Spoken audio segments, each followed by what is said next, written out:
ಗೋಕುಲ್ ಮಸಾಲಾ ರುಚಿ ಮತ್ತು ಸ್ವಾದಿಷ್ಟದ ಪ್ರೀತಿಯ ಸಂಗಮ. ಇದಕ್ಕೆ ಸಂಬಂಧಪಟ್ಟಂಗೆ ಶಿವರಾಜ್ ತಂಗಡಗಿ ಮಾತಾಡಿದ್ದಾರೆ, ಅಜಯ್ ಸಿಂಗ್ ಮಾತಾಡಿದ್ದಾರೆ. ಏನು ಹೇಳಿದ್ರು ಬನ್ನಿ ನೋಡು. ಬಿಜೆಪಿ ಅವರು ಎಂದೂ ಸ್ವಂತ ಶಕ್ತಿ ಮೇಲೆ ಅವರು ಅಧಿಕಾರವನ್ನು ಮಾಡಿಲ್ಲ. 2000 ಫಸ್ಟ್ ಮೊದಲಿಗೆ ಯಡಿಯೂರಪ್ಪರು ಮುಖ್ಯಮಂತ್ರಿ ಆದರು. ಯಾವಾಗ 7-8ಕ್ಕೆ ಅವಾಗ ಸರ್ಕಾರ ಮಾಡೋಕ್ಕೆ ಸಹಾಯ ಮಾಡಿದ್ರು ಯಾರು? ಇಂಡಿಪೆಂಡೆಂಟ್, ನಾನು ಅದ್ರಾಗ ಒಬ್ಬವನು. ಅವ್ರು ಸ್ವಂತ ಶಕ್ತಿ ಮೇಲೆ ಬಂದ್ರ ನಮಗೆ ಅವಾಗ ಎಷ್ಟು ಸುಳ್ಳು ಹೇಳಿದರು, ನಮಗೆ ಏನೇನೋ ಕತೆ ಹೇಳಿದರು. ಅಂಥ ಇಲಾಖೆ ಕೊಡ್ತೀವಿ, ಇಂಥ ಇಲಾಖೆ ಕೊಡ್ತೀವಿ ಅಂತ ಅವರು. ನಾನು ಹೇಳಿದ್ನಲ್ಲ, ಬಿಜೆಪಿ ಆಫೀಸ್ನಾಗ ಪೂಜೆ ದಿನನಿತ್ಯ ಬಿಜೆಪಿ ಅವ್ರು ಪೂಜೆ ಮಾಡಿದ್ದು ಸುಳ್ಳಿನ ದೇವರು. ಸುಳ್ಳೆ ಅವರ ಮನೆ ದೇವರು ಅಷ್ಟೇ ಅಲ್ಲ, ಅವರು ಪೂಜಿಸೋದೇ ಸುಳ್ಳನ್ನು. ಎಲ್ಲಿದ್ದ ತರ್ತಾರೆ ದುಡ್ಡು? ಏನು ಉಳಿಮೆ ಮಾಡಿದ್ರಾ? ಏನು ಕಬ್ಬು ಬೆಳೆದ್ರಾ? ಇವರು ಎಲ್ಲಿ ಉಳಿಮೆ ಮಾಡಿದರು? ಎಲ್ಲಿದ್ದ ಬರ್ತೀವಿ ಇವ್ರಿಗೆ?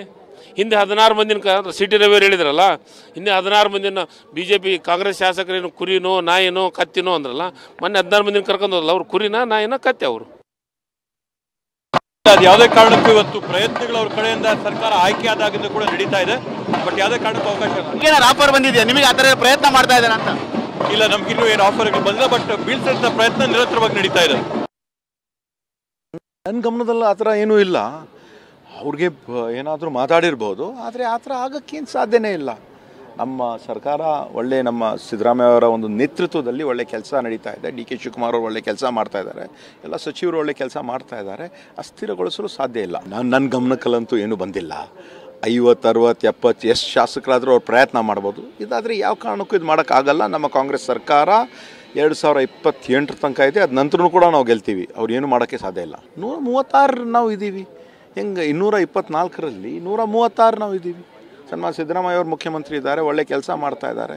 ಅಸ್ಥಿರಗೊಳಿಸೋದು ಸಾಧ್ಯನೇ ಇಲ್ಲ. ಪ್ರಯತ್ನ ಈಗಂತಲ್ಲ, ಮೊದಲ ದಿನದಿಂದನೇ ಅವರು ಪ್ರಯತ್ನ ಮಾಡ್ತಾರೆ. ನಾವು ಅಧಿಕಾರಕ್ಕೆ ಬರೋಕ್ಕಿಂತ ಮೊದಲು ಕೂಡ ಅವರು ಪ್ರಯತ್ನ ಮಾಡ್ತಾರೆ. ಅವ್ರ ಪ್ರಯತ್ನ ಯಾವಾಗಲೂ ಕೂಡ ಮಾಡ್ತಾ ಬಂದಿದ್ದಾರೆ. 2008ರಲ್ಲೂ ಕೂಡ ಅವ್ರಿಗೆ ಸ್ಪಷ್ಟ ಬಹುಮತ ಬಂದಿರಲಿಲ್ಲ. 6 ಜನ ಶಾಸಕರನ್ನು ತೊಗೊಂಡು ಆಪರೇಷನ್ ಲೋಟಸ್ ಎಲ್ಲ ಮಾಡಿ ಅವರು ಮಾಡಿದರು. 2018ರಲ್ಲೂ ಕೂಡ 104 ಸೀಟ್ ಅವ್ರು ಗೆದ್ದಿದ್ರು. ಕರ್ನಾಟಕ ರಾಜ್ಯದ ಜನತೆ ಅವ್ರಿಗೆ ಯಾವಾಗಲೂ ಕೂಡ ಆಶೀರ್ವಾದ ಮಾಡಿಲ್ಲ.